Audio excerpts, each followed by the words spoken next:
నమస్తే, welcome to Khammam 360.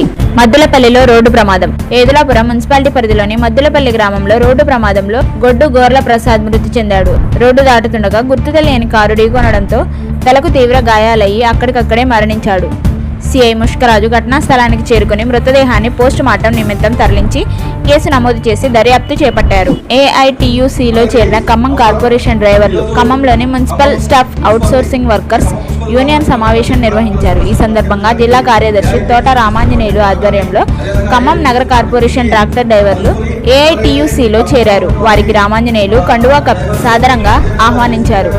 అనంతరం ఆయన మాట్లాడుతూ ఏఐటియుసి ఎప్పుడూ కార్మికుల పక్షాన ఉంటూ వారి హక్కుల కోసం నిరంతరం పోరాటాలు నిర్వహిస్తుందని స్పష్టం చేశారు. దేశంలో ఎక్కడా లేబర్ ఇన్సూరెన్స్ అనే ప్రత్యేక పథకం లేదు. లేదని డిప్యూటీ కమిషనర్ విజయభాస్కర్ రెడ్డి తెలిపారు.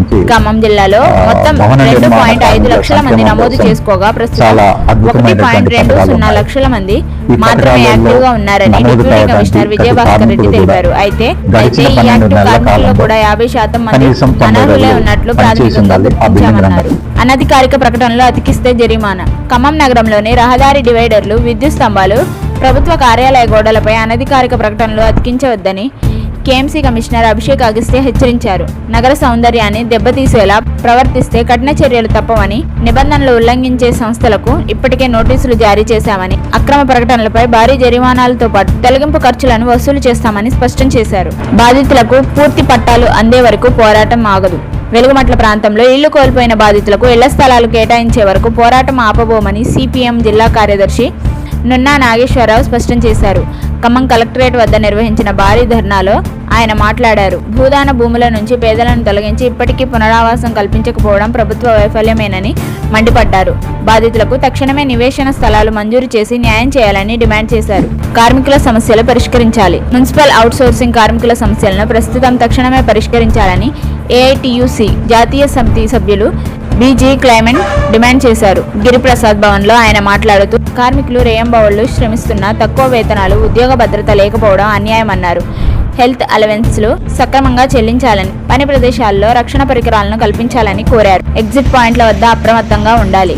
వైరాలో గ్రీన్ఫీల్డ్ హైవే అందుబాటులోకి వచ్చిన తర్వాత ప్రధాన రహదారులపై ట్రాఫిక్ ఒత్తిడి పెరగకుండా ముందస్తు ప్రణాళికలతో సిద్ధంగా ఉండాలని సిపి సునీల్ దత్ అధికారులను ఆదేశించారు. వైరా సమీపంలోని హైవే ఎగ్జిట్ పాయింట్లు, వాహనాల రాకపోకల సరళిని క్షేత్రస్థాయిలో ఆయన పరిశీలించి మాట్లాడారు. ప్రయాణికుల భద్రతా దృష్ట్యా సూచిక బోర్డులు, సిగ్నలింగ్ వ్యవస్థపై ప్రత్యేక దృష్టి సారించాలని ఆయన సూచించారు. గ్రీన్ఫీల్డ్ హైవే ట్రాఫిక్ మళ్లింపుపై ముందస్తు ప్రణాళికలు. గ్రీన్ఫీల్డ్ హైవే అందుబాటులోకి వచ్చినప్పుడు వాహనాల రాకపోకలను ఎలాంటి అంతరాయం కలగకుండా ట్రాఫిక్ మళ్లింపు అంశాలపై ప్రత్యేక దృష్టి సారించాలని సిపి సునీల్ దత్ అధికారులను ఆదేశించారు. గ్రీన్ఫీల్డ్ హైవేను పరిశీలించారు. నేషనల్ హైవే ప్రాజెక్ట్ డైరెక్టర్ దివ్యతో కలిసి రహదారికి సంబంధించిన ఇన్ అండ్ అవుట్ పాయింట్లను క్షుణ్ణంగా తనిఖీ చేశారు. ట్రాఫిక్ కు అనుగుణంగా ముందస్తు ప్రణాళికలు సిద్ధం చేయాలని ఆయన సూచించారు.